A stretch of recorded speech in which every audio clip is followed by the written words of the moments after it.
Buenos días, hermanos, ¿cómo están? Gracias a Dios, hermanos, un gusto saludarles en este domingo. Contentos de poder estar presentes en la congregación de los santos, con el propósito de glorificar el nombre de nuestro Dios y ser instruidos en el consejo de su bendita palabra. Quiero dar un anuncio más, hermanos. No tenemos el banner, no lo proyectamos, pero es un anuncio importante. Vamos a tener una reunión de matrimonios el viernes 16 de febrero. En el contexto de la celebración del Día del Amor y la Amistad, tendremos nosotros una reunión especial de matrimonios el viernes 16 de febrero a las 7 de la noche aquí en el local de la congregación, ¿correcto? Entonces, matrimonios, por favor, anoten para que estén haciendo sus ajustes de agenda necesarios para poder estar presentes el próximo viernes 16 de febrero a las 7 de la noche en la congregación, ¿correcto? Bueno, gracias a Dios. Vamos a continuar en esta mañana estudiando nuestra serie sobre las conductas cristianas saludables. Conductas cristianas saludables.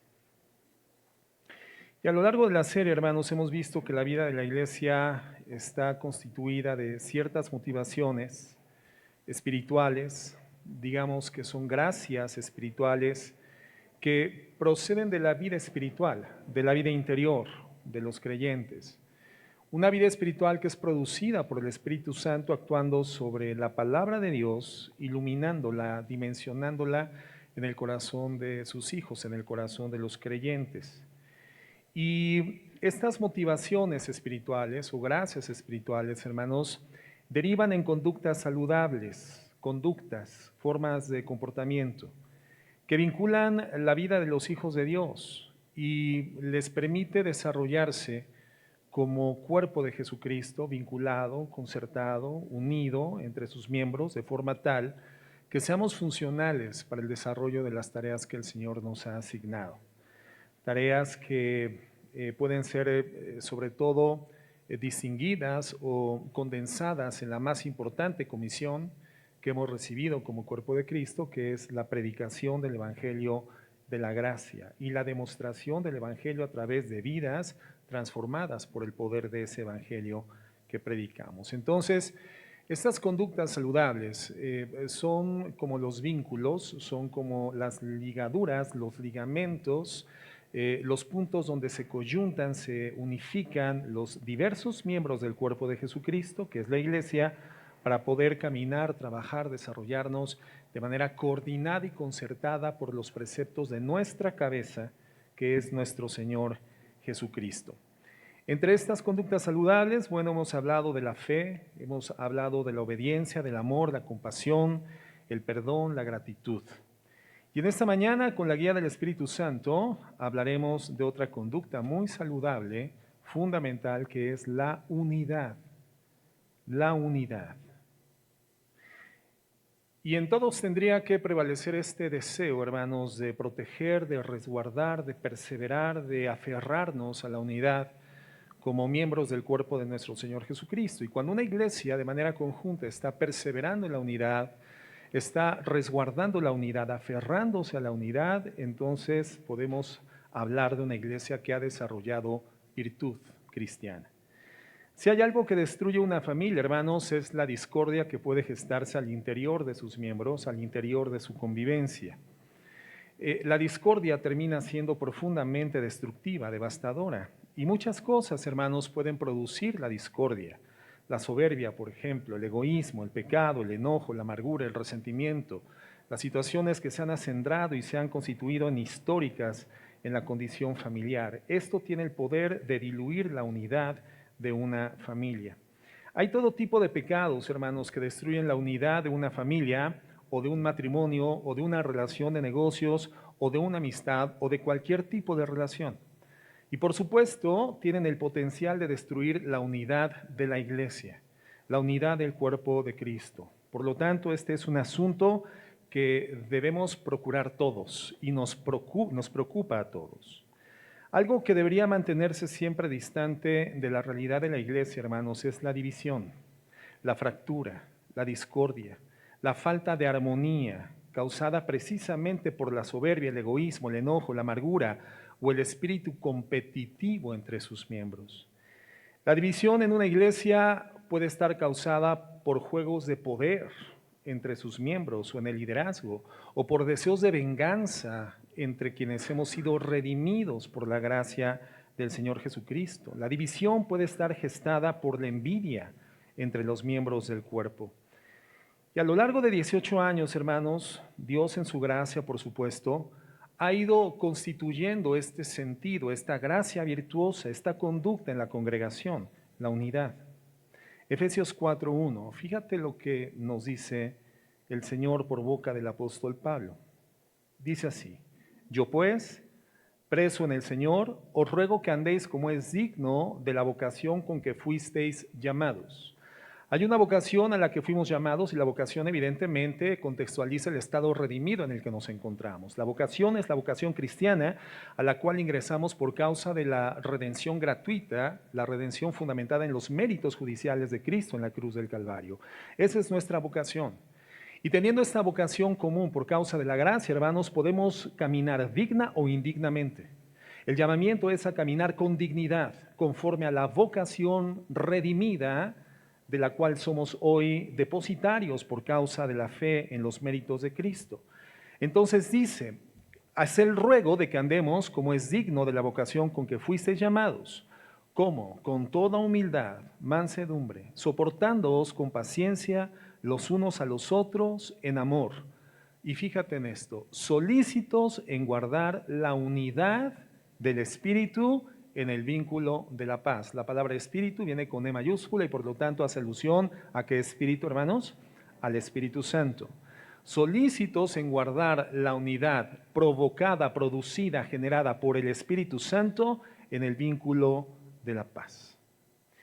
Yo creo que el Señor, hermanos, ha fundado en el corazón de la congregación un compromiso con esto, con el contenido de este verso. Un compromiso con ser pacificadores, encontrar el camino de la paz, encontrar continuamente el camino de la reconciliación, encontrar frecuentemente, cada ocasión que sea necesario, el camino del perdón. Ser prontos, como dice la Biblia, en cubrir multitud de pecados, y eso no significa ser omisos o hacernos los oxisos ante el pecado de los demás, sino que el amor en ese sentido no es que lo oculte, sino que conduce al pecador a la conducta de arrepentimiento correcta para que su pecado pueda ser cubierto por la sangre de Jesucristo. En ese sentido hemos aprendido a ser solícitos en cubrir el pecado delante del Señor. Ser prontos, hermanos, en encontrar el camino del amor que busca la unidad. Creo que siempre hemos estado dispuestos a hacer esto y el Señor es digno de nuestra alabanza por esta realidad. Ahora, por supuesto, hemos tenido algún momento en el que parecería haberse interrumpido la unidad de esta congregación, porque en alguna ocasión, en alguna circunstancia, se sembraron de forma eficiente semillas de discordia, falta de confianza, confusión, caos en el corazón de algunas personas.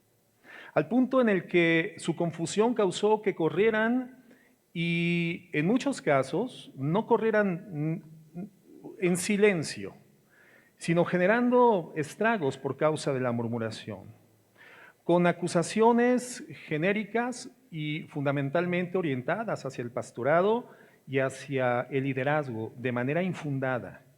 Y eso sin duda, hermanos, en su momento fue un proceso muy doloroso para la congregación. Nuestra iglesia en ese momento, hermano, pudo salir adelante y lograr nuevamente la estabilidad por causa del amor, por causa de la reconciliación, por causa de la humildad, por causa de la confesión y el perdón del pecado y por causa de la unidad. Nuestra iglesia en ese momento creo que está disfrutando nuevamente de una medida de crecimiento distinguible en la unidad. Claramente perceptible para la mayoría de nosotros. Estamos creciendo en la expresión de amor mutuo y de unidad conjunta. Y esto, hermano, continuará solamente en la medida en que estemos dispuestos a lavarnos los pies los unos a los otros, como ya lo estudiamos en semanas anteriores, en humildad y en servicio amoroso y sacrificial mutuo, conjunto. Pero esto, hermano, evidentemente puede llegar a ser muy frágil si no entendemos lo que Dios está haciendo, porque lo que Dios une, de manera frecuente Satanás querrá dividirlo. Y tenemos que ser conscientes de esta realidad. Vivimos en un ambiente espiritual convulso. Hay una condición de contienda que se describe claramente en la palabra de Dios, fuerzas del bien contra fuerzas del mal. Y uno de los aspectos que Satanás y a través de sus huestes espirituales siempre intentarán diluir, afectar y atentarán contra esto será contra la unidad de la iglesia en el vínculo de la paz y en el vínculo del amor. No es fácil, hermanos, por lo tanto, mantener la unidad del espíritu en el vínculo de la paz.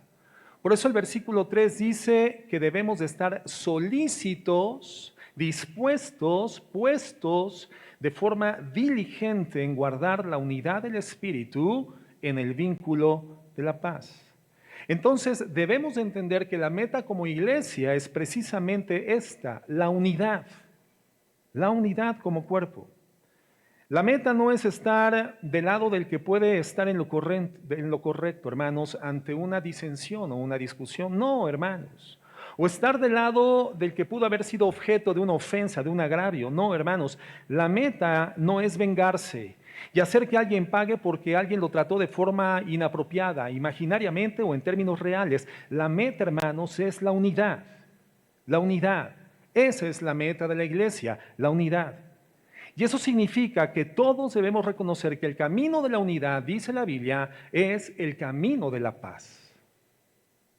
Somos llamados a buscar la paz, estableciendo un cimiento para este mandato, hermanos. El apóstol Pablo escribe en el versículo 4 de Efesios 4, vamos a leer ahí por favor Efesios 4:4, dice, un cuerpo y un espíritu, como fuisteis también llamados en una misma esperanza de vuestra vocación. Otra vez habla de una vocación redimida, una vocación cristiana, una vocación que compartimos colectivamente por causa de la común redención en Cristo Jesús.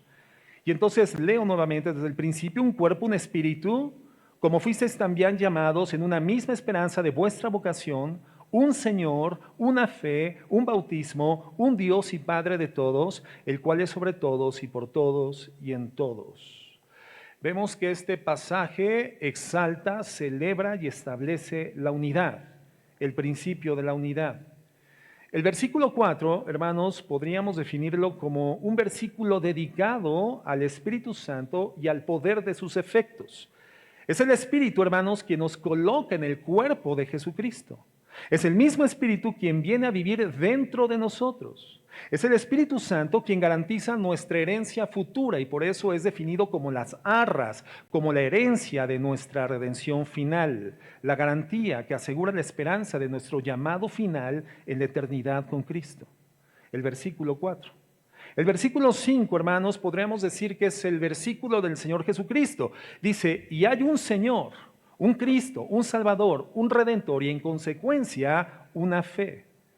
Y en conjunto, hermanos, esto nos habla de la esencia misma de nuestra condición redimida, la obra del Señor Jesucristo, la verdad salvadora en la cual está definida nuestra fe y que se aplica al corazón que cree en el Evangelio de la gracia. Hay un bautismo en consecuencia. La expresión pública de nuestra fe en Jesucristo es el bautismo en agua. No que el bautismo nos salve, eso lo conocemos perfectamente bien, sino que el bautismo en agua es la expresión pública manifiesta de que previamente hemos sido redimidos por la gracia salvífica del poder del Señor Jesucristo en la cruz del Calvario, donde perdona por el derramamiento de su sangre el pecado de la humanidad. Y en el versículo 6, hermanos, que podríamos definir el versículo de Dios Padre, dice, un Dios y Padre de todos, el cual es sobre todos y por todos y en todos. La implicación es que si hay un espíritu operando en todo creyente, si hay un Señor a quien todos hemos venido y si hay un Dios y Padre sobre todos nosotros, entonces si algo es verdad en la iglesia es que debe de mantenerse la unidad, porque somos un cuerpo en Jesucristo. Por supuesto, hermanos, jamás negociando la verdad, ni siendo quienes demos lugar al pecado. Es decir, esta unidad no puede ser a expensas de la verdad o a expensas de la pecaminosidad impune. No, nos unimos en torno a la verdad, no a la confusión. Nos unimos en torno a la verdad como fundamento esencial. Es una unidad edificada sobre la verdad. Y esa es la unidad de la fe, como también lo es la unidad del Espíritu Santo. Esa unidad es que por Cristo en gracia nos pertenece, hermanos, porque de acuerdo a la Biblia poseemos la misma vida de Dios. La misma vida que existe en el Dios vivo, en el Cristo viviente, hermanos, el mismo Espíritu de Cristo, que es la fuente de vida, es la vida que hoy fluye a través de nosotros y en nosotros. Y Pablo lo identifica en Romanos 8, hablando de la unidad, de un entendimiento en común de las Escrituras y la palabra de Dios. Es decir, es una unidad en el fundamento del conocimiento colectivo, conjunto y compartido de quién es Cristo, contenida esa información en la palabra de Dios. No podemos, en aras de la unidad, entonces, ignorar la doctrina bíblica.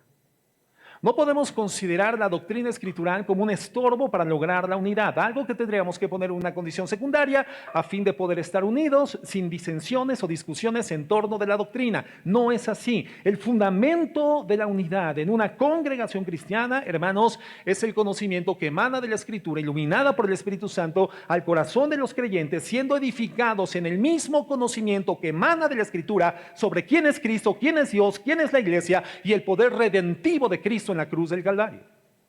Ese es el fundamento de la unidad. No existen otros elementos vinculantes, sino compartir la misma enseñanza que deriva en la misma fe producida por el mismo Espíritu Santo que nos lleva a los pies del mismo Señor Jesucristo y nos entrega la redención del mismo Dios y Padre y nos lleva al mismo bautismo, a la misma fe. Existe una especie de ecumenismo evangélico, hermano, que dice que todos somos uno y tenemos que aprender a disfrutarnos los unos con los otros sin considerar ninguna de nuestras diferencias doctrinales. Y eso, hermano, es una unidad falsa. Es una unidad no bíblica y muy perjudicial.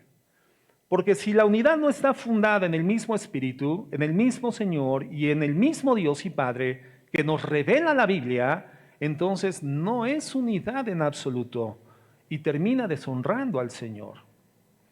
Hay otro tipo de búsqueda por la unidad que quiere pasar por alto la iniquidad y abrazar a todo mundo sin importar si están caminando en obediencia a la palabra de Dios o no, pasando por alto su pecado y su iniquidad.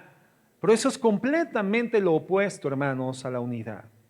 La Escritura dice que si hay alguien en medio de la congregación enseñando el error o conduciéndose como un hereje, tiene que ser amonestado una vez, 2 veces, y si no se arrepiente, entonces, si no encontramos un cese de su conducta negativa, tiene que ser desechado, por amor a la unidad.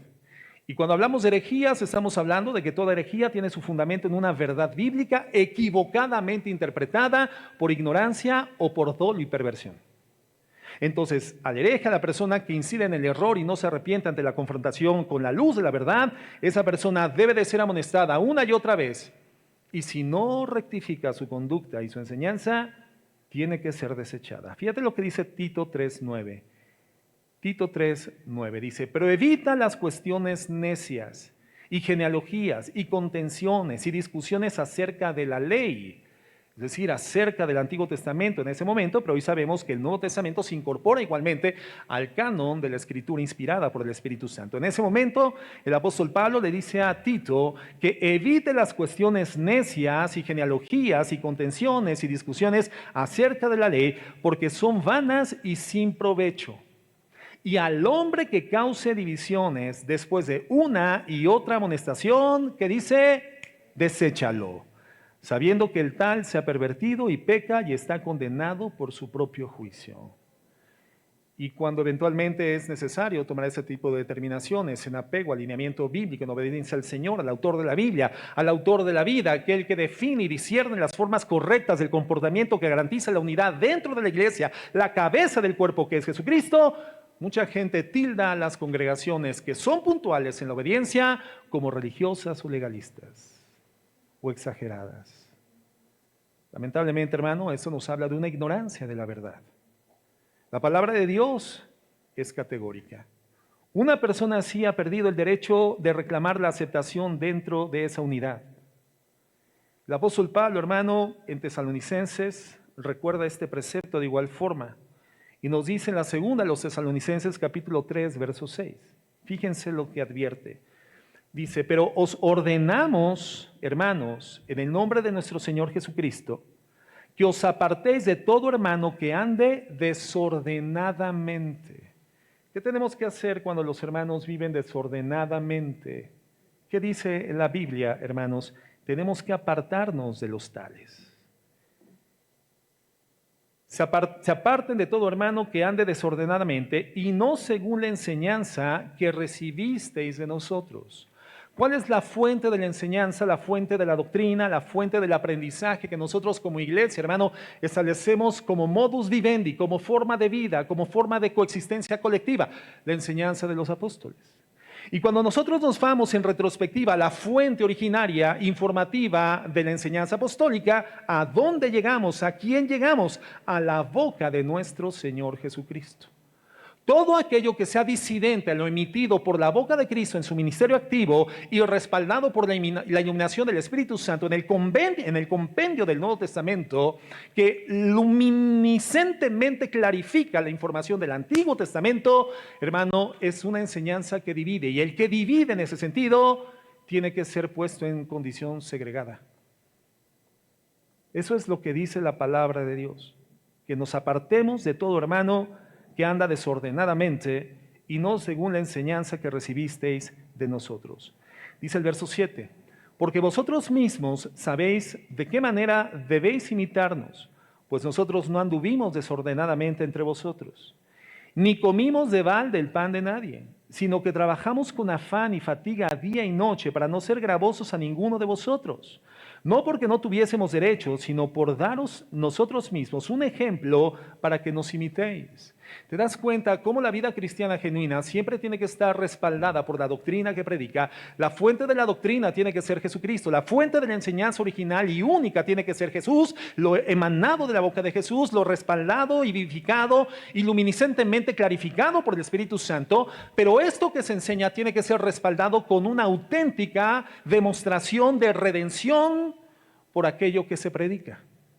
Entonces yo no puedo exigir actitudes dentro de una congregación que sean favorables, que sean vinculantes, si la vida del ministro, hermano, no es favorable y no es vinculante y no corresponde a la verdad. El apóstol Pablo dice, lo que les estamos pidiendo tiene como fuente original la doctrina, la palabra de Dios. Sin embargo, nosotros por esa doctrina que renueva y transforma el pensamiento y el corazón, hemos dado testimonio de la forma correcta de vida conforme a esa doctrina. Un ministro, un líder de la congregación está llamado a vivir lo que predica. Esa es la forma de vida de una iglesia cristiana. Y ninguna iglesia cristiana va a ser mayor que su liderazgo. El liderazgo, hermano, si no es ejemplar a través de su forma de vida, mejor que se calle, aun cuando tenga el conocimiento doctrinal de la enseñanza. La enseñanza tiene que vertirse, tiene que darse, tiene que proveerse, no solamente a través de la predicación, que es fundamental, pero tiene que verse respaldada por la vida transformada, por el evangelio que se predica. Si tú vas a una congregación donde el ministerio, el liderazgo, no tiene una vida correspondiente al evangelio predicado, a la enseñanza promulgada, profesada, tienes buen tiempo para salir corriendo de ese lugar. Estás en un lugar de hipócritas que enseñan la verdad, pero no viven la verdad. Dice el verso 9, no porque no tuviésemos derecho, sino por daros nosotros mismos un ejemplo para que nos imitaseis, porque también cuando estábamos con vosotros os ordenábamos esto: si alguno no quiere trabajar, tampoco coma. Porque oímos que algunos de entre vosotros andan desordenadamente, no trabajando en nada, sino entremetiéndose en lo ajeno. A los tales mandamos y exhortamos por nuestro Señor Jesucristo que trabajando sosegadamente coman su propio pan. Y vosotros, hermanos, no os canséis de hacer el bien. Si alguno no obedece a lo que decimos por medio de esta carta, a ese que dice, señálenlo, identifíquenlo. boletínenlo, háganlo del conocimiento público, señálenlo y no se junten con él. ¿Se brindan en la palabra de Dios? Sí, ¿por qué?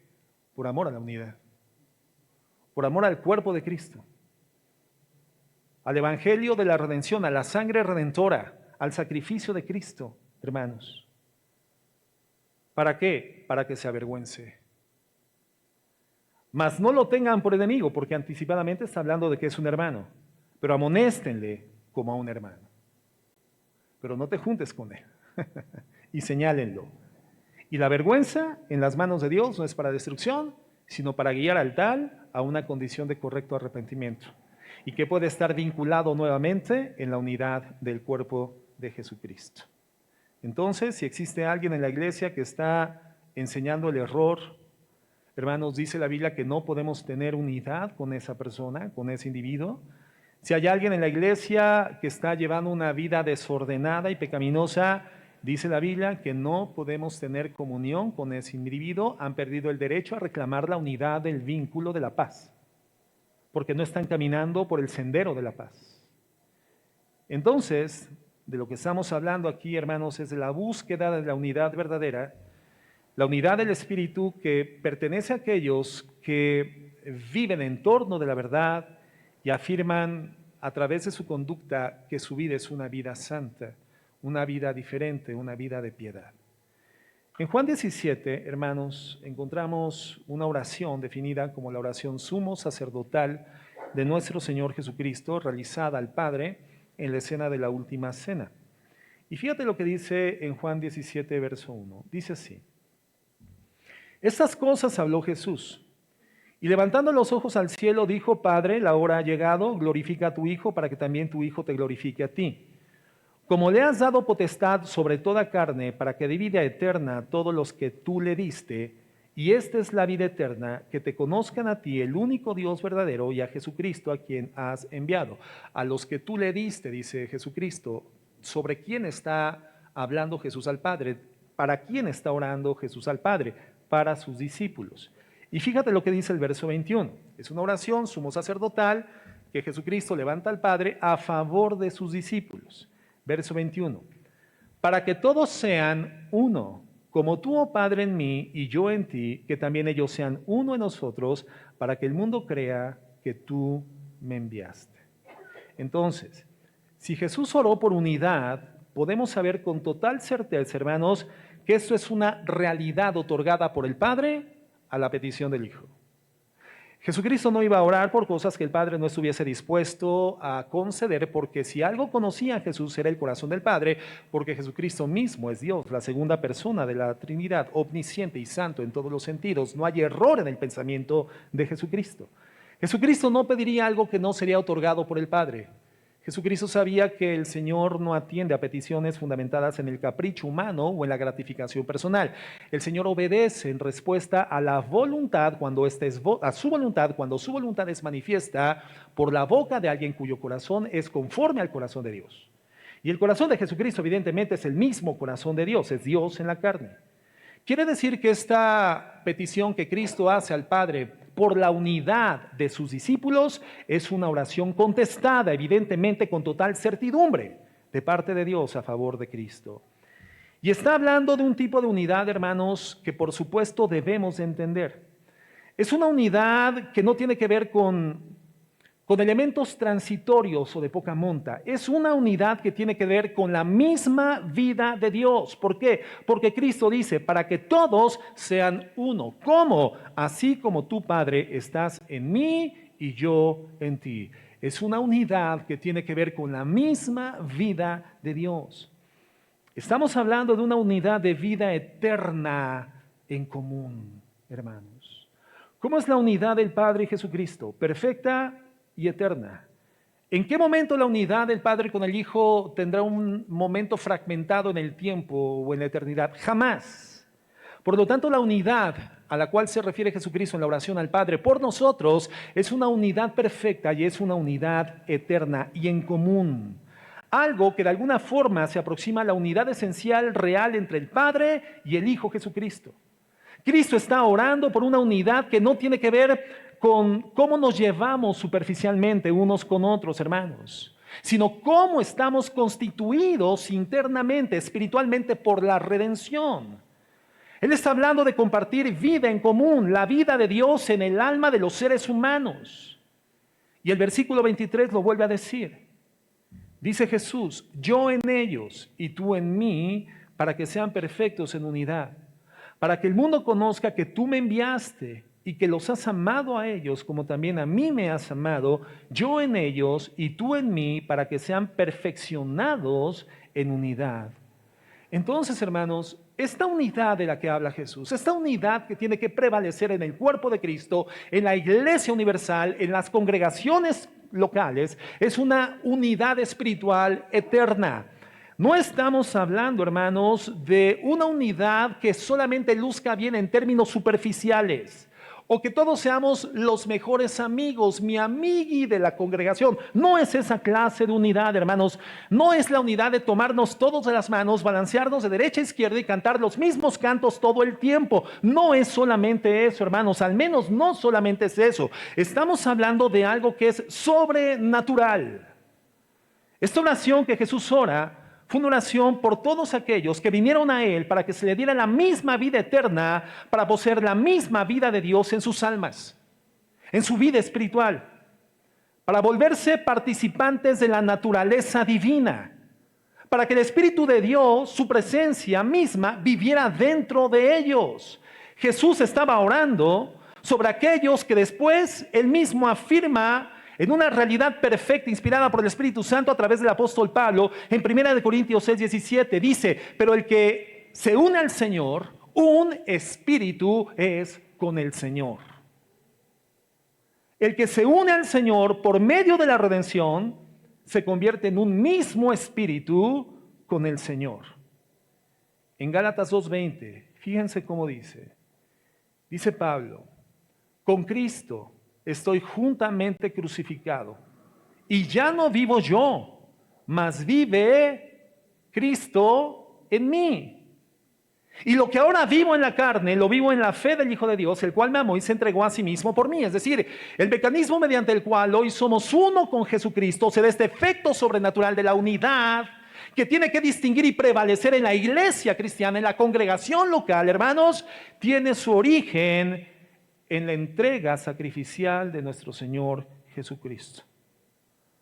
Quiere decir que cuando te volviste cristiano, el Dios eterno estableció su residencia en tu vida, y eso es verdad en todo creyente, en todo hijo de Dios. De hecho, la definición de un cristiano o de un hijo de Dios es esta: es aquel en quien habita el Espíritu de Dios. Y Jesucristo dice, y si mi espíritu no está en él, entonces no es de Dios. Un cristiano es la persona en quien habita el Espíritu Santo. Cuando viniste a Cristo, te volviste uno con él. Y todo creyente es uno con Cristo. Y por supuesto, eso no significa que tú seas Jesucristo, sino que por el Espíritu Santo hoy vives en unidad real e indivisible con Cristo por la eternidad. Y debido a que todos compartimos su vida en común, entonces compartimos la misma vida el uno con el otro, si somos hijos de Dios. Esa es la unidad de la que está hablando la Biblia, hermanos. No es una unidad superficial, no es una unidad trivial, no es una unidad de que mis mejores amigos están en la congregación, que bueno que así sea y así tendría que ser, pero es mucho más que los efectos sobrenaturales que pueden ser visibles o distinguibles a simple vista. Es algo sobrenatural, es algo místico, es algo espiritual, es algo divino, es algo extraordinario, es algo, hermano, que nos compenetra por la eternidad en una unidad indivisible. Si somos iglesia de Cristo y si somos hijos de Dios. Entonces, hermanos, Jesús no está orando en Juan 17 para que los cristianos se lleven siempre bien. Porque, a ver, ¿los cristianos nos llevamos siempre bien? Es más, los miembros de una familia que asisten a la misma congregación y todos los miembros son redimidos por la gracia, hijos de Dios, y han dado testimonio de una vida transformada por el Evangelio, ¿siempre se llevan bien? ¿Sí o no? ¿Siempre están de acuerdo en todo? ¿Sí o no? No existen fricciones propias de la vinculación y la integración, hermanos, siempre existen fricciones. Hermanos, existirán cierto nivel de diferencias. Por supuesto, hermano, que no siempre nos vamos a llevar bien. Ahora, llevarnos bien es una preocupación bíblica y es espiritual. Por supuesto que sí, pero esa no es la preocupación de la petición que Jesucristo hace al Padre en esta escritura. Jesús está orando por algo que se volvió una realidad en Pentecostés, cuando con el advenimiento del Espíritu Santo sobre la vida de los creyentes, y desde ese entonces el mismo Espíritu de Dios vino sobre los creyentes y continúa haciendo lo mismo cuando alguien cree en el Evangelio de la gracia para la salvación. Fíjate lo que dice 1 Corintios 12, verso 11. 1 Corintios 12, 11. Dice, pero todas estas cosas las hace uno y el mismo Espíritu, repartiendo a cada uno en particular como Él quiere. Porque así como el cuerpo es uno y tiene muchos miembros, pero no todos los miembros del cuerpo, siendo muchos, son un solo cuerpo, así también Cristo. Voy a volver a leer el verso 12. Porque así como el cuerpo es uno y tiene muchos miembros, pero todos los miembros del cuerpo, siendo muchos, son un solo cuerpo, así también Cristo. Porque por un solo Espíritu fuimos todos los creyentes bautizados en un cuerpo. ¿Qué significa la palabra bautizo, hermano? Del griego baptizo. ¿Qué significa? Sumergirte. Y es ese tipo de inmersión en un fluido, en un líquido que no deja al exterior absolutamente nada. Cuando hablamos del bautismo en agua, hermano, y ese se practica por aspersión, por un rocío, no es un bautismo bíblico, ni siquiera en el efecto físico. El modelo físico de práctica de ese bautismo no es bíblico, la esencia tampoco es bíblica. Pero el bautismo es un acto de inmersar. Es lo que sucede cuando tú estás haciendo el agua de Jamaica o de limón en el perol, que tiene una capacidad importante y es más profundo que la dimensión del cucharón con el que le estás dando vuelta, y entonces tienes que meterle hasta el puño de la mano y hasta la muñeca de la mano, y te subes la camisa y te subes el suéter para no mojarlo, porque literalmente estás inmersando, estás haciendo un acto de sumergir el cucharón hasta el fondo del perol para darle vueltas y que todos los componentes del agua de sabor se integren. Eso significa inmersión, eso significa bautizo, hermanos. Significa que por el Espíritu Santo fuimos inmersos, fuimos impregnados, fuimos sumergidos, fuimos integrados, sin que nada de nuestra existencia quedase excluido de esa inmersión al cuerpo de Cristo. ¿En qué momento se da en la vida del creyente el bautizo del Espíritu Santo? ¿Cuándo? ¿Cuando te bautizan en agua? No, porque ahí el fluido es agua. El bautismo del Espíritu Santo tiene un fluido, es Jesucristo. Acuérdate que para la celebración de un bautizo se requieren 3 elementos. La persona que se va a bautizar, el fluido donde se va a ejercer el bautismo y el ministro que va a bautizar. El bautismo en agua, que es una representación posterior a la conversión de una persona y da testimonio públicamente a una congregación de que esa persona ha creído en Cristo para la salvación de su vida, ya es salva y ahora solamente por obediencia a Cristo lo testifica a través del bautismo en agua. Quien bautiza es un ministro de culto, un pastor. Quien es bautizado es la persona creyente y el fluido es el agua y se inmersa completamente a la persona en el agua. Y ese bautismo significa muerte al anterior gobierno de Satanás sobre su vida y resurrección al gobierno de Cristo Jesús. Y no que eso esté sucediendo en ese momento, sino que ya sucedió, pero el bautismo en agua es una evidencia pública en obediencia al mandato de Cristo para que esa persona se pueda identificar plenamente con la iglesia local. Pero el bautismo, hermanos, que nos hace salvos, el bautismo que nos integra al cuerpo de Jesucristo, es el bautismo del Espíritu Santo. ¿En qué momento se da ese bautismo, hermano? En el mismo momento en el que tú crees en el Señor Jesucristo por el Evangelio de la gracia. No es un efecto posterior. Así que la pregunta de, hermano, ¿usted ya es cristiano? Sí. ¿Y ya fue bautizado por el Espíritu Santo? No sé. ¿Habla en lenguas? Pues en lengua náhuatl nada más. Y castellano, que es lo que domino. Entonces no ha sido bautizado por el Espíritu Santo. Ahora usted, ya siendo cristiano, tiene que ser bautizado por el Espíritu Santo. No es cierto. Es una herejía, es una falacia, es una equivocada interpretación de la palabra de Dios.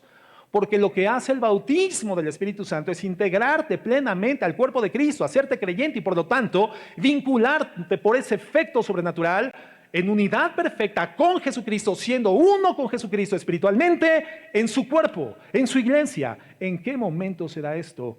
Cuando crees en Jesucristo como Redentor y Señor de tu vida. Cuando te arrepentiste del pecado, le recibiste en tu corazón. El momento en el cual, en absoluta convicción por el Espíritu Santo, entendiste que sin Cristo, sin importar el nivel de popularidad, fama o economía que puedas tener, o reconocimiento social, eres un pobre, ciego, miserable y desnudo y estás perdido sin Él. Y humildemente te entregas y te abandonas a Jesucristo y a su gracia y le dices: Señor, entra en mi vida, transforma mi vida, sin ti estoy perdido.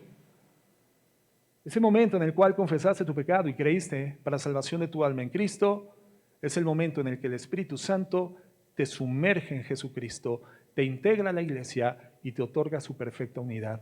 Por lo tanto, en el bautismo del Espíritu Santo, tú eres salvo. ¿Cuándo eres bautizado por el Espíritu Santo? Cuando creíste en el Evangelio de la gracia.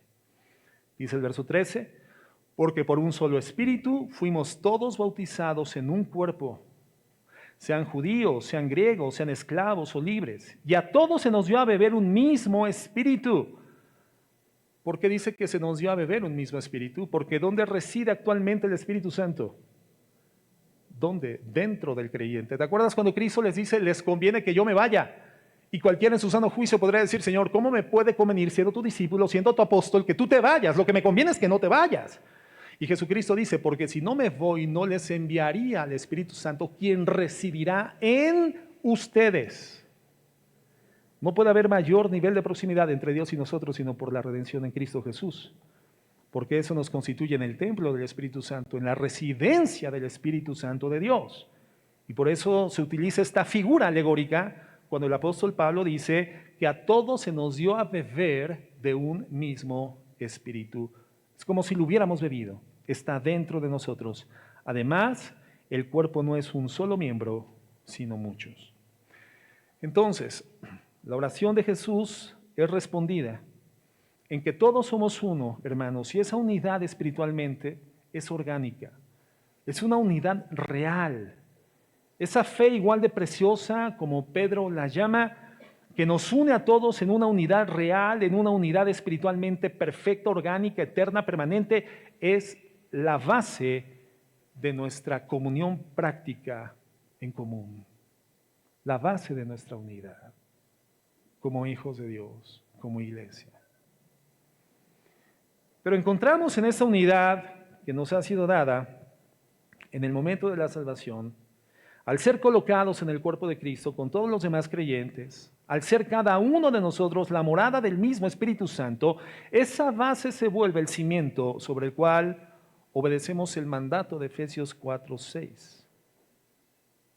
Como dice Efesios 4, nuevamente del 4 al 6, un cuerpo, un espíritu, como fuisteis también llamados en una misma esperanza de vuestra vocación, un Señor, una fe, un bautismo, un Dios y Padre de todos, el cual es sobre todos y por todos y en todos.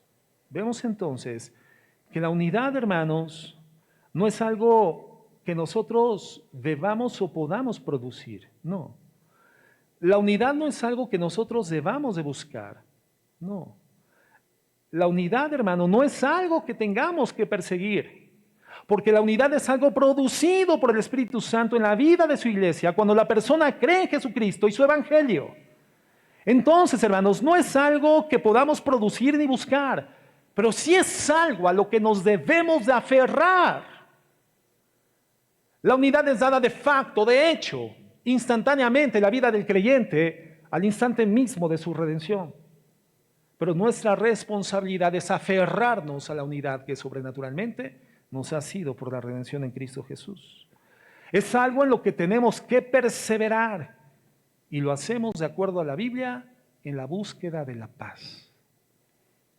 Y la paz, hermano, no es la ausencia de conflicto, no. La paz es la conciencia de que Cristo está entre nosotros y nosotros en medio de los conflictos, estableciendo las condiciones para la reconciliación, dándonos y enseñándonos amor, humildad, sacrificio, perdón, obediencia, compasión, gratitud. virtudes espirituales que derivan en conductas saludables, que vinculan a la iglesia en perfecta unidad. Somos llamados a manifestar esto, hermanos, por un fin extraordinario. ¿Cuál es el propósito de la unidad en la iglesia, hermano? ¿Cuál es el propósito de la unidad en tu familia? ¿La paz? No. La paz es uno de los elementos, es uno de los vehículos para mantener la unidad, para lograr la unidad, para aferrarte a la unidad, pero no es la paz. ¿Cuál es el propósito de la unidad en la iglesia de Cristo? ¿Cuál es el fin? ¿Perdón? Glorificar a Cristo. ¿De qué manera? A ver, esta pregunta, hermanos, es para 10 final. Traigo una estrella. Poca saliva, pero sí me alcanza para pegarte en la frente. La unidad, dice Gio, es para glorificar a Dios. ¿De qué manera? Bueno, fíjate lo que dice Juan 17, 23. Dice, yo en ellos y tú en mí, para que sean perfectos en unidad. ¿Para qué, Señor? ¿Para qué tenemos que ser perfectos en unidad? Para que el mundo conozca que tú me enviaste. El poder evangelístico de la unidad. No hay forma en la cual tú puedas demostrar el poder de transformación, redención, de vida eterna, de nuevo nacimiento que conlleva el Evangelio de la Gracia que predicas, si no demuestras el poder de transformación, redención, vida nueva y nuevo nacimiento de este Evangelio a través de una unidad perfecta entre los miembros de una congregación cristiana. ¿Qué dice el libro de los Hechos, capítulo 2, cuando nos narra la forma en la que convivían los cristianos del primer siglo en Jerusalén? Que tenían en común todas las cosas, que perseveraban en una sola doctrina. ¿Cuál? La de los apóstoles. La misma enseñanza, las mismas cosas compartidas en unidad, en común. Y esto hacía que la gente del pueblo les diera ¿qué cosa? Su favor. Y aún hasta los maestros de la ley y sacerdotes procedían a la fe en Cristo Jesús por la evidencia de la unidad de la iglesia redimida.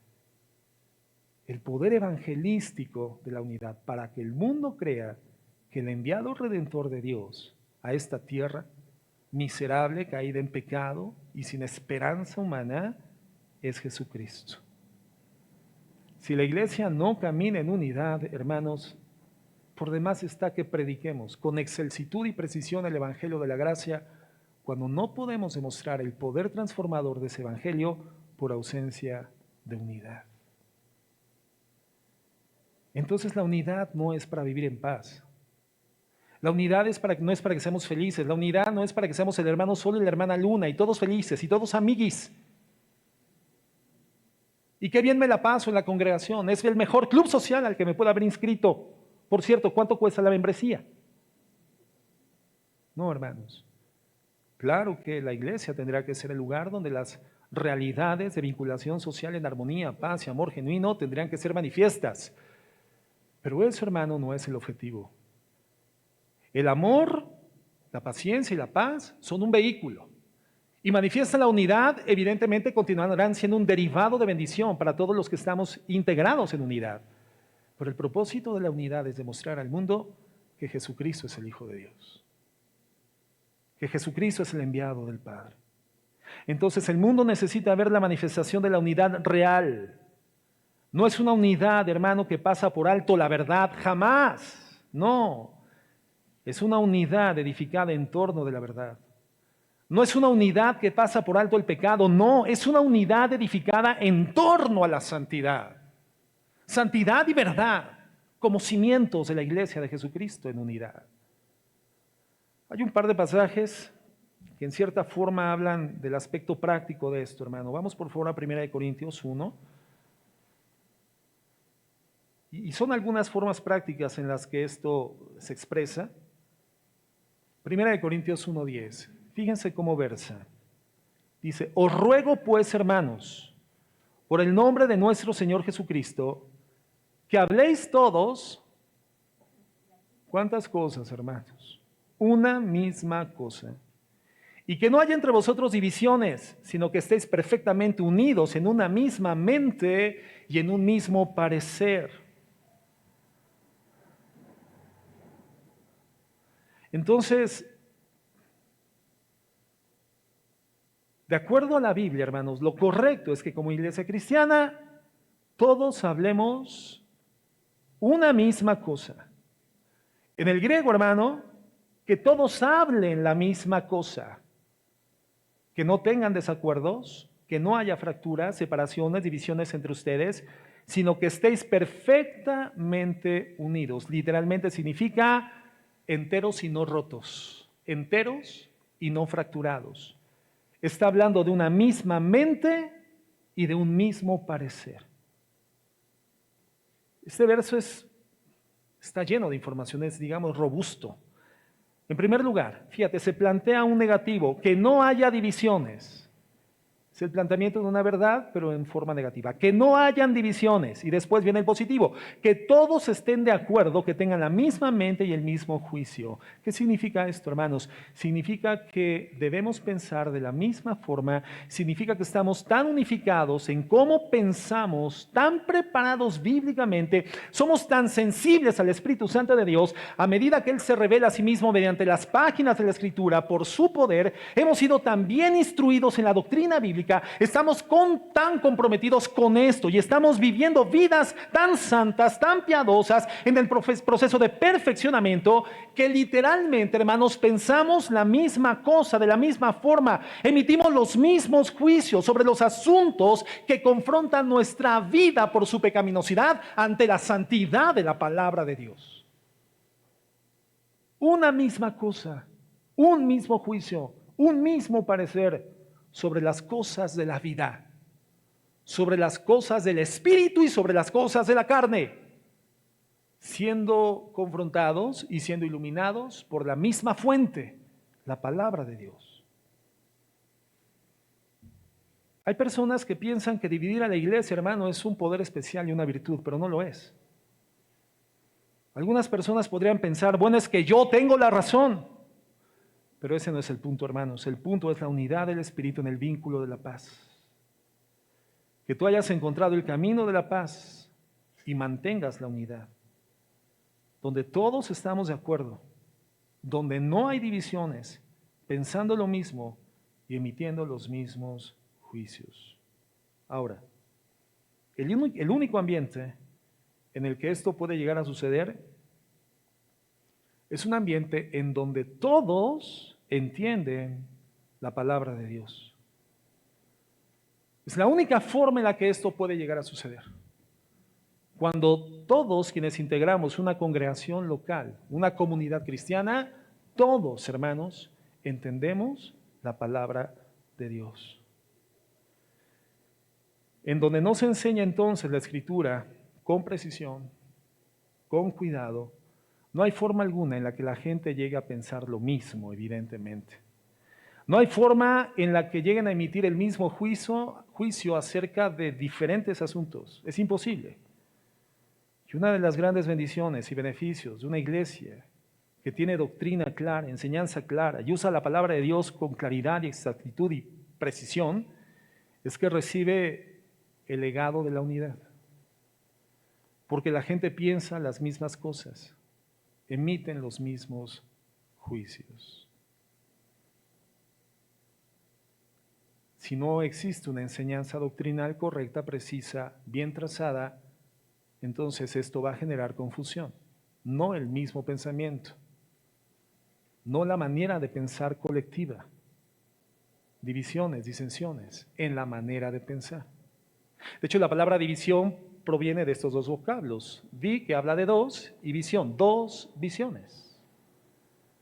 Cuando hay dos visiones en una congregación, entonces se da la división. Hay una sola visión en la congregación cristiana, en la redimida. Y la visión no emana del pensamiento lógico, filosófico del ministro, de los líderes. No emana del pensamiento inteligente del ser humano. emana del pensamiento, de la mente y la sabiduría, la inteligencia inescrutable de Dios, que por la iluminación del Espíritu Santo y su gracia comienza a ser iluminada y revelada a nuestro corazón, a nuestra mente.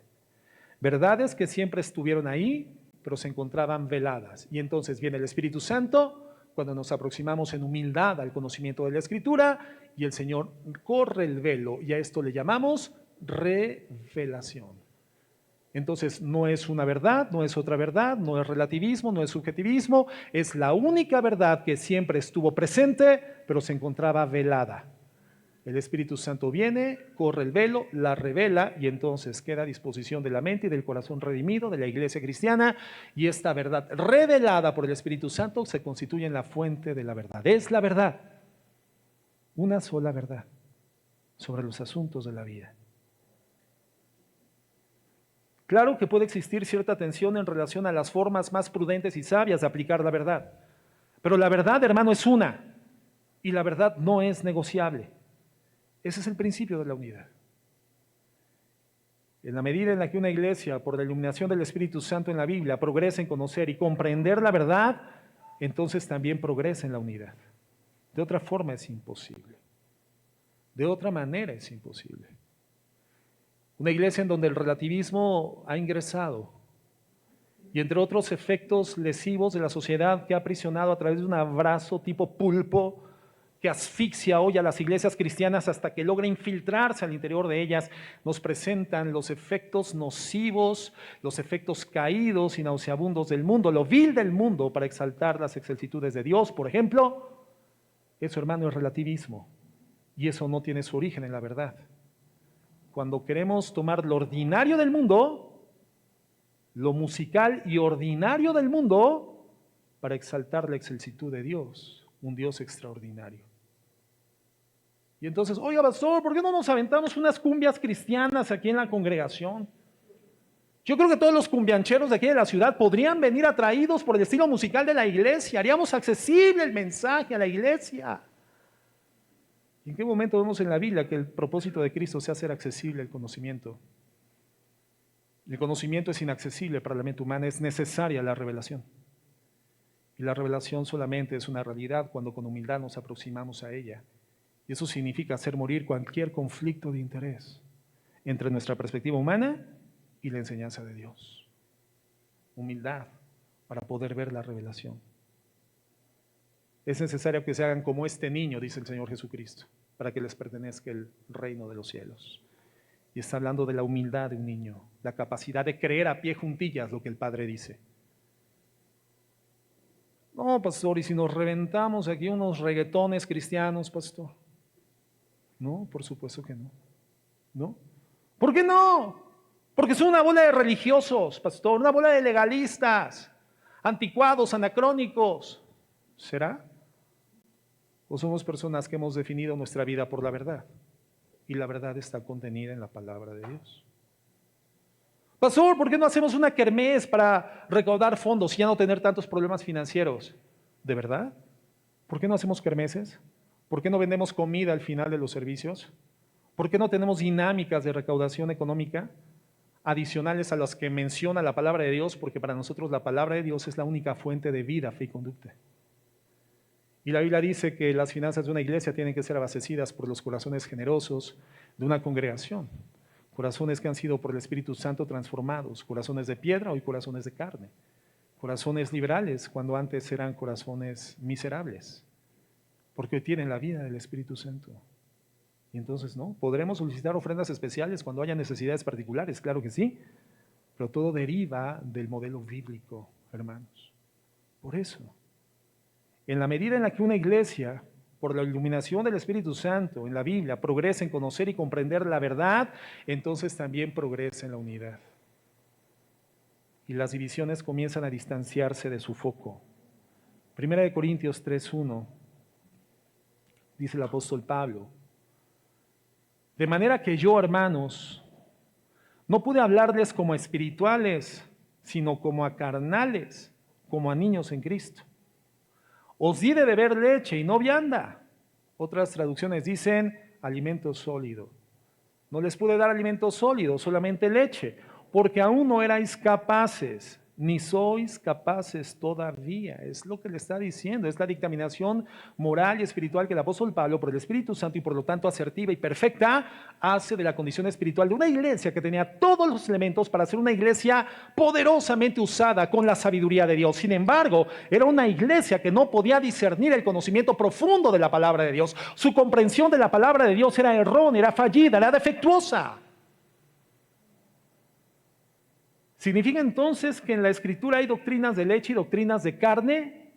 ¿Se referirá a eso a la palabra de Dios como hay personas que sostienen hecho? No, es que esa es doctrina de leche. No, pero esta ya es doctrina de carne. No, hermanos, lo que significa es que hay doctrina, la sana doctrina, hay verdades, pero hay un entendimiento que es de leche y hay un entendimiento en las personas que es de carne.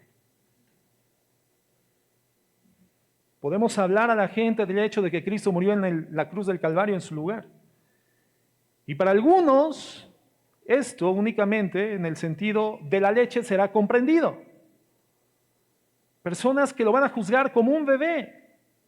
Y solamente entienden eso en el sentido más elemental y más simple. Pero para otros, hermanos, cuando se habla de la doctrina de la expiación sustitutiva, entonces comienzan a navegar en las profundidades, hermanos, y quizás no regresan a la superficie, sino después de 2 o 3 semanas de estar navegando profundamente en las verdades de la palabra de Dios. Y Pablo les está diciendo, no les puedo hablar a ustedes de las profundidades. Tengo que hablarles como a bebés, tengo que darles la leche y no el alimento sólido, porque no lo pueden recibir, porque si se los doy, se mueren. ¿Qué pasa, hermano, si a tu bebé de 3 días de nacido dices, este niño le tengo que enseñar los placeres de la vida, a los tacos de birria, a los tacos de suadero? ¿Qué sucedería con ese niño? No los puede morder, y si llega a tragarse un pedazo de carne, ¿qué le va a pasar? Más que indigestarse, hermano, le vas a generar una oclusión intestinal. Ese niño se va a morir. Y es triste, hermanos, cuando en las congregaciones vemos el infantilismo espiritual. Y en el versículo 3 dice, ¿por qué no pueden digerir el alimento sólido? ¿Por qué no tienen una correcta comprensión de la doctrina? ¿Por qué fallan en la interpretación de la doctrina? Dice, porque aún son carnales. ¿Y cuál es la evidencia de que aún son carnales? Pues habiendo entre ustedes celos, contiendas, disensiones, ¿no son carnales y andan como los demás hombres del mundo? Eso es un añadido, pero es el contexto, es a lo que se refiere, hombres del mundo. Es decir, no están caminando como meros hombres mundanos. Miren, hermanos, una de las cosas que contribuye de manera más directa a la discordia en la iglesia es el infantilismo espiritual. Y no me refiero a las personas que se han iniciado en el conocimiento de Dios y de la palabra, no. A los nuevos conversos, no. Estoy refiriendo a las personas que, debiendo ser ya adultas, aún continúan siendo niños, personas en las que de forma atípica el alimento no ha producido el resultado esperado de crecimiento. Y no por una falla en el alimento, hermanos, sino por una falla en su responsabilidad de comer habitualmente el alimento de la palabra de Dios. O personas que solamente paladean el alimento y después lo escupen. No, qué palabra, no, la enseñanza, no, la predicación, qué sazón, qué aderezos, y el pastor, como lo he comentado tantas veces, dice, ya trágatelo, ya trágatelo, ya trágatelo. Y los hermanos, después de saborearlo, lo escupen. Porque tragarlo involucraría interiorizarlo, hacer un compromiso con la obediencia, vivir conforme a la palabra, conforme a su verdad. Esas son las personas que, después de haber sido atraídas por la belleza de la doctrina y el delicioso sabor de la doctrina, terminan cuestionándola, terminan distorsionándola, murmurando contra la verdad, levantándose contra la verdad. Personas con un entendimiento superficial de la Biblia Esa es la razón por la que vuelvo a decir, el legado del alimento sólido, progresivo, en la profundidad de la palabra de Dios, hermanos, es la unidad de la fe en una congregación cristiana. Cuando todos entendemos lo mismo, creemos lo mismo, la misma manera de pensar, emitimos los mismos juicios, ahí, hermano, no hay lugar para el desacuerdo sustancial. No hay lugar para los desacuerdos fundamentales, hermanos, porque el fundamento es el mismo, es Jesús. Cuando hay celos y contiendas, son carnales. Y dice Pablo, están caminando, Corintios, como simples hombres no redimidos.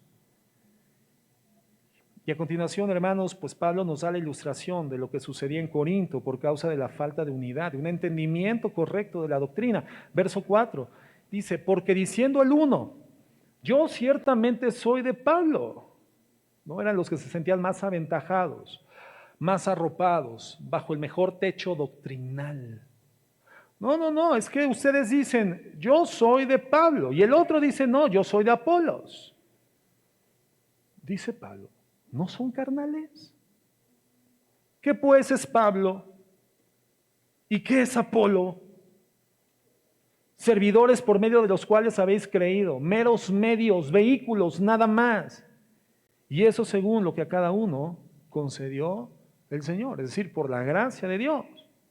O sea, entonces aquí la pregunta sería, ¿de verdad, hermanos, ustedes creen que Pablo y Apolos tendrán una enseñanza diferente cada uno respecto de Cristo y la redención por la fe? ¿Enseñaban cosas diferentes? ¿Tenían doctrina diferente Pablo y Apolos? No. ¿Y entonces por qué la gente de Corinto decía, no, yo prefiero la doctrina de Pablo, yo prefiero la doctrina de Apolos? ¿Por qué? Si la doctrina era la misma. El Señor Jesucristo predicado era el mismo. La misma fe, el mismo Dios y Padre, el mismo Espíritu Santo. Entonces, ¿por qué unos preferían a uno y a otro? ¿Por qué? La falla no estaba en las aparentes diferencias doctrinales, la falla estaba en la comprensión que los corintios tenían de la doctrina. La falla no estaba en la doctrina, la falla estaba en la capacidad de entender y comprender, discernir la verdad de la doctrina. En la misma enseñanza encontraban divisiones, elementos competitivos, una enseñanza sobre la otra, cuando la enseñanza era exactamente la misma doctrinalmente. Donde se da este tipo de discordia, hermano, el Señor es deshonrado, la iglesia es afectada fuertemente, la bendición es perdida y viene justamente de la superficialidad y del pecado. Orgullo, soberbia, rencores, resentimiento, amargura, competitividad dentro de la iglesia.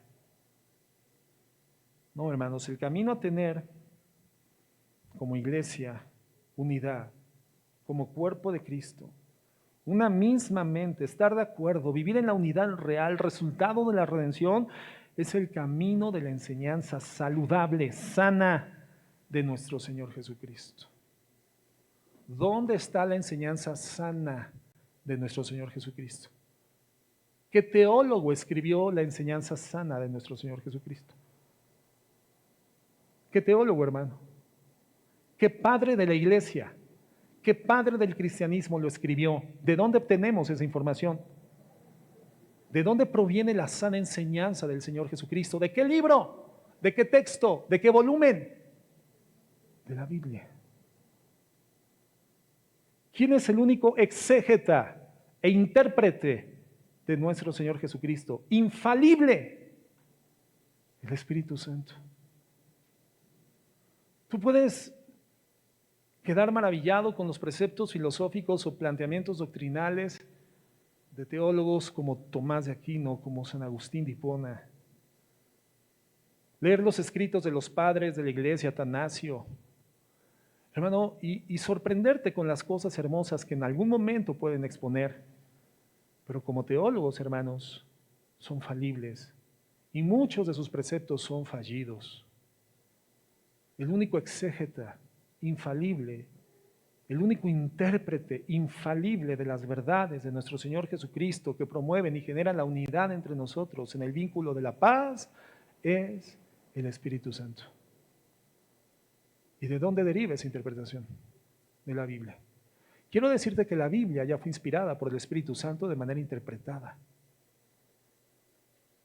¿Tú crees que Dios iba a legar al ser humano la tarea de interpretar su palabra?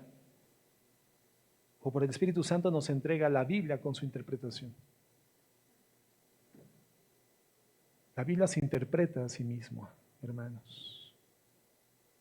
Y cuando nos aproximamos con humildad espiritual, con humildad intelectual, sabiendo quiénes somos ante un Dios cuya sabiduría inteligente es insondable, y que aun cuando me haya dicho mi mami que yo soy Einstein, tengo que entender que no soy nadie delante de Dios, y que por lo tanto con humildad delante del Señor, espiritual e intelectual, tengo que aproximarme para que entonces Dios en su gracia revele la verdad.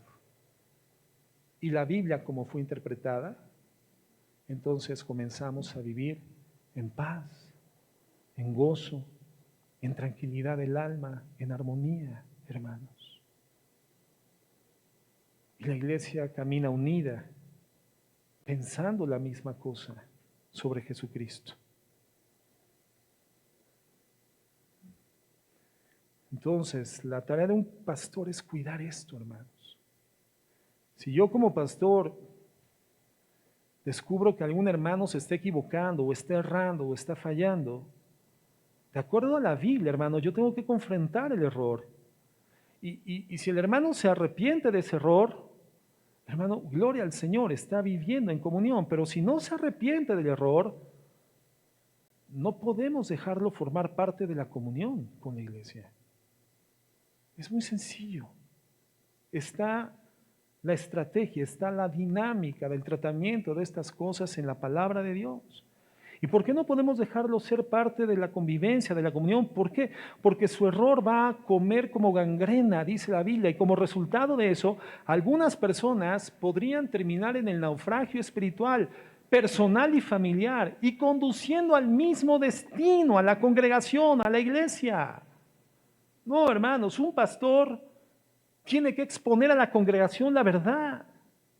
Porque la congregación es un rebaño que Dios le dio, redimido por Cristo y asignado solamente para ser cuidado. Y si un pastor no confronta el pecado, hermano, un poco de levadura leuda toda la masa. Y eso no produce unidad, destruye la unidad. Estoy terminando. Observen Filipenses capítulo 1, por favor, verso 27. Filipenses 1:27, dice el apóstol Pablo: solamente que os comportéis como es digno del evangelio de Cristo, para que o sea que vaya a verlos o que esté ausente, oiga de ustedes que están firmes en un mismo espíritu. Pero ¿quién es este espíritu, hermano? ¿El Espíritu Santo? ¿Quién dice que es el Espíritu Santo? Levante su mano. ¿Quién dice que no es el Espíritu Santo? Levante su mano. Eso. ¿Por qué no es el Espíritu Santo? Porque viene con E minúscula. Entonces, cuando dice que estemos firmes en un mismo espíritu, ¿a qué se está refiriendo? Una misma manera de pensar, una misma manera de comprender, de percibir, de procesar la realidad en base a la palabra de Dios. Por eso dice al inicio, solamente que se comporten como es digno del evangelio. El evangelio es la sustancia de nuestra fe, el contenido del evangelio es el fundamento de nuestra fe, el evangelio de Cristo, para que ya sea que esté con ustedes o les vaya a ver después o esté ausente, oiga de ustedes que están firmes en un mismo pensamiento y combatiendo unánimes, es decir, juntos por la fe del evangelio. Nuestra fe nos lleva a combatir, hermanos. Una vez más vemos aquí la ilustración con esta palabra, este concepto de una condición de guerra, un estado de batalla, una contienda espiritual en la cual participamos a partir del momento de la redención sin que el Espíritu Santo nos preguntara, pero estamos insertos en un ejército. Esta es otra figura ilustrativa, otra analogía que el Espíritu Santo inspira en Pablo para hablar sobre la naturaleza de la iglesia. Estamos siendo combatientes, unánimes, unidos por la fe del evangelio. ¿Qué es esto? La doctrina cristiana, la fe objetiva, el contenido del evangelio revelado por el Espíritu Santo. Ustedes están combatiendo unánimes por la fe, por la verdad.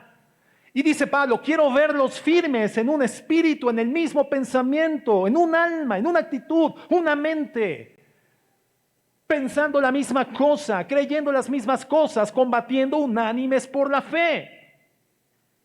El apóstol Judas lo llama la fe dada una vez la fe dada a los santos. ¿Y qué es esa fe? El contenido de la verdad. Entonces, hermanos, por supuesto que no se trata de dejar de lado la doctrina para que no nos estorbe y podamos estar unidos. No, es completamente lo contrario.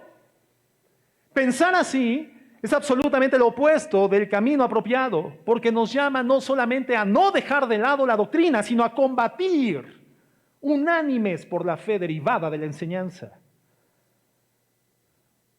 Y debemos entender la fe, porque cuando la entendemos, cuando la iglesia lo entiende, vamos a tener un compromiso uniforme, colectivo con esa verdad. La unidad, hermanos, es algo que se puede ver, es una expresión visible y tiene implicaciones. Y estoy terminando. Fíjate lo que dice Romanos 15:5.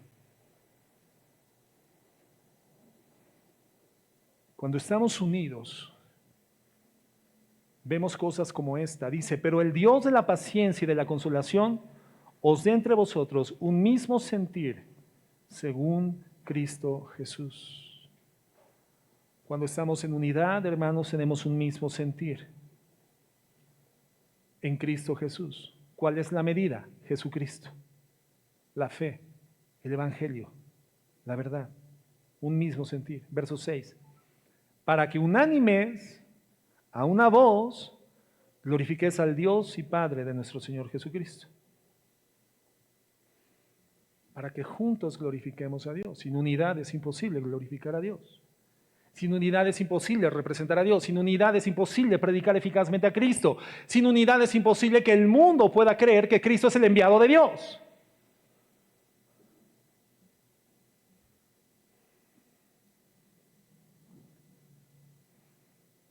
¿Y dónde comienza, hermanos? En un mismo espíritu, en una misma mente, entonces en una misma enseñanza. ¿Cuál? La que está en la Biblia, la que está en la palabra de Dios. En Romanos 15:5, la palabra mente significa sentir. Quiere decir que la fe cristiana es una fe consciente, es una fe inteligente, es una fe racional. No es un salto a la nada. No hay tal cosa como saltos de fe. No, la fe es un caminar consciente, inteligente, en el fundamento sólido de la palabra de Dios, en el conocimiento de la palabra de Dios. Entonces no se trata de inducir a la gente a algún tipo de histeria emocional colectiva, como lamentablemente vemos en las congregaciones.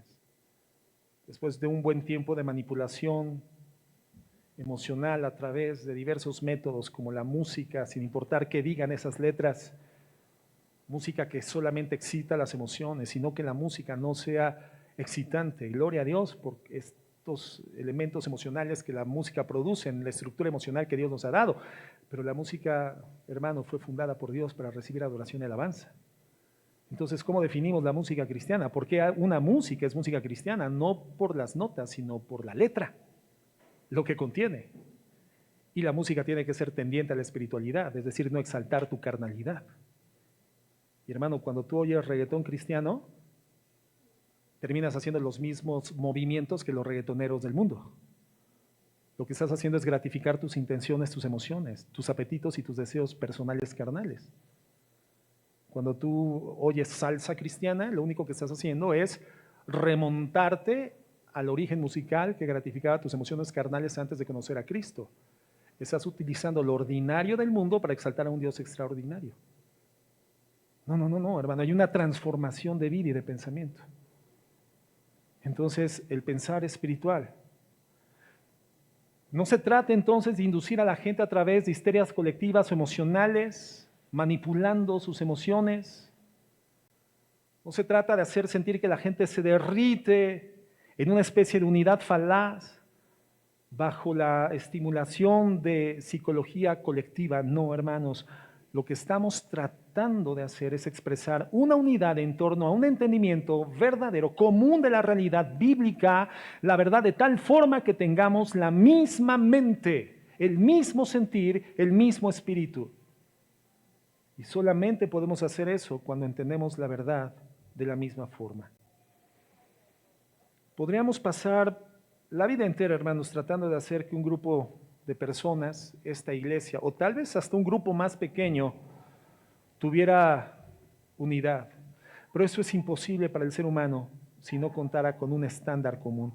Y el estándar común, hermanos, a la luz del cual todas nuestras vidas se sintonizan, se coordinan, se armonizan, es la verdad, es la fe del Evangelio. Y cuando estamos todos sintonizados en eso, todos estamos sintonizados el uno con el otro. Nuestro punto de unidad es el Evangelio de Jesucristo. No vamos a alcanzar la unidad bíblica fuera de la doctrina sana, hermanos, y fuera de la piedad, y fuera de la santidad, y fuera de enfrentar el pecado. Entonces, cuando somos del mismo parecer, dice el versículo 6, entonces sí podemos estar unánimes a una sola voz, glorificando al Dios y Padre de nuestro Señor Jesucristo. Y ahora sí voy a concluir. Al final lo que quiero decirles es que sea lo que hagas en esta iglesia, hermano, aférrate a la unidad. Y entiende esto, si tú estás en discordia aquí, si tú estás en contra de esta iglesia, si tú te sientes de cierta forma como un adversario de la congregación, una de dos cosas han sucedido. Hay ignorancia en tu corazón y en tu mente de la verdad, o bien hay condiciones de pecado que no te permiten mantener la unidad. Si todos entendemos la misma verdad, entonces realmente no hay diferencia sustancial, hermanos. Si esa verdad ha sido violada por el pecado, entonces el pecado tiene que ser confrontado y enfrentado. O pudiera ser que la razón por la cual tú no vives en unidad es que no has entendido la verdad.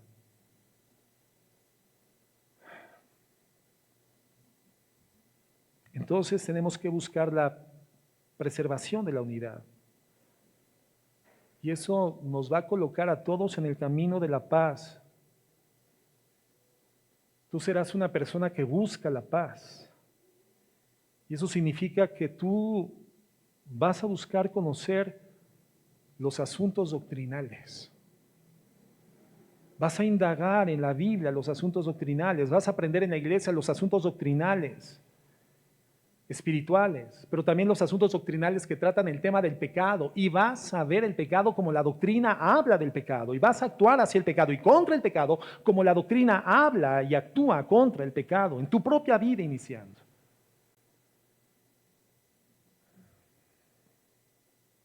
¿Cómo buscamos ese camino de paz? Y es el último verso que cito, Colosenses 3:12.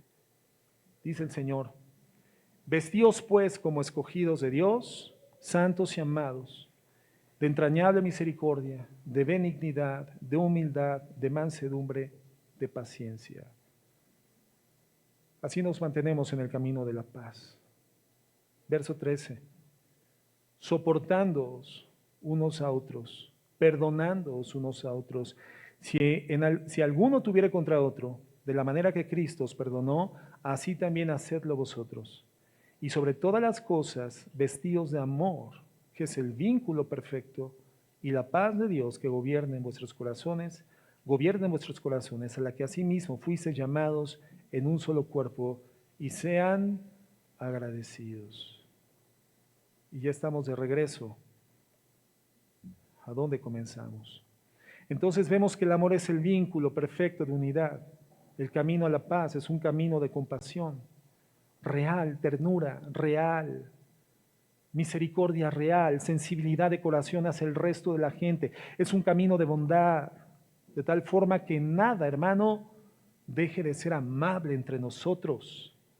Es un camino de humildad, de tal forma que tú nunca eres el importante. Es un camino de gentileza, de paciencia, en el cual tú soportas a otros. en el cual tú perdonas a otros, incluso aquellos que específicamente tienen contra alguien una queja particular o tienen la razón, tú sabes perdonar al agresor. Y su modelo es el Señor que nos perdonó a todos, hermanos. Entonces, la unidad es la meta. Frecuentemente escuchamos de esfuerzos por traer discordia a esta congregación. Frecuentemente. No podría decir que semana con semana, hermanos, pero muy frecuentemente escuchamos de esfuerzos por generar discordia al interior de la iglesia. Quiero decirte, si tú traes discordia, tú no estás ganando nada. Estás perdiendo. Pero también haces que la iglesia pierda. Pero también haces que Dios sea deshonrado. El Señor es deshonrado. Entonces tienes que hacer todo lo que puedas con toda diligencia en tu corazón por preservar la unidad del Espíritu en el vínculo de la paz. Haz todo lo que sea posible dentro de tu capacidad espiritual, mental y física, dentro de tus fuerzas por mantener la unidad, por buscar la paz, por mostrar compasión, bondad, humildad, gentileza, paciencia, por soportar a la gente y perdonar a la gente y vestirte de amor, un servicio sacrificial y abnegado. Y esa unidad espiritual, hermano, se va a hacer visible. Y entonces Dios será glorificado. Cristo será anunciado con eficacia como el enviado de Dios. La meta, hermanos, es la unidad. Un vínculo insustituible. Conductas cristianas saludables que nos conducen a la unidad del cuerpo.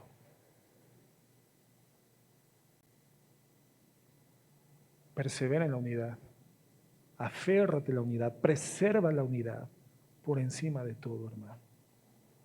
En el fundamento de la verdad.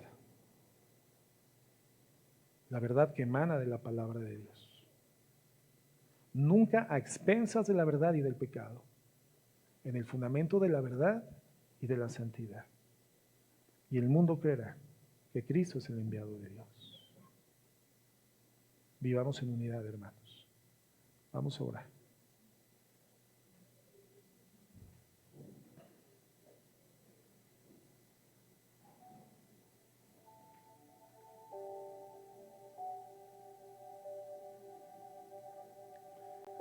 Señor, queremos agradecerte por tu palabra y pedirte con humildad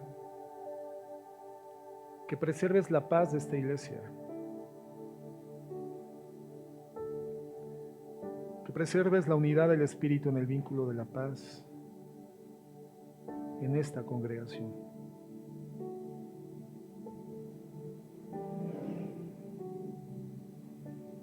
Gracias por toda la sabiduría, Señor, que tu palabra encierra y tú has dispuesto que nos sea revelada por tu Espíritu Santo en la palabra.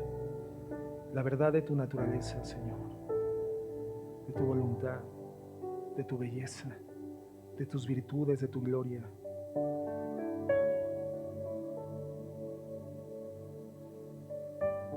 Señor, es probable que en la búsqueda progresiva de la verdad en ti por tu Espíritu Santo podamos ser juzgados como una congregación religiosa o legalista, exagerada, o que aún causamos divisiones, solo porque tenemos convicciones escriturales serias, o acusados de no ser amorosos. Pero Señor, ese no es ni tu deseo ni el deseo de esta congregación.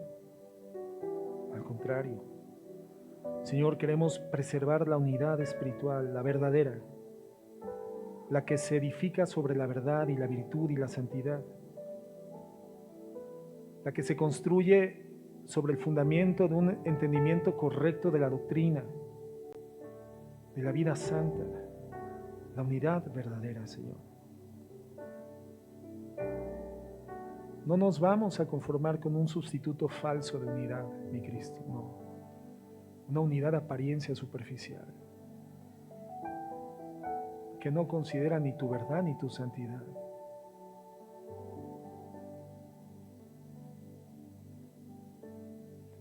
Oramos por tu iglesia, Señor.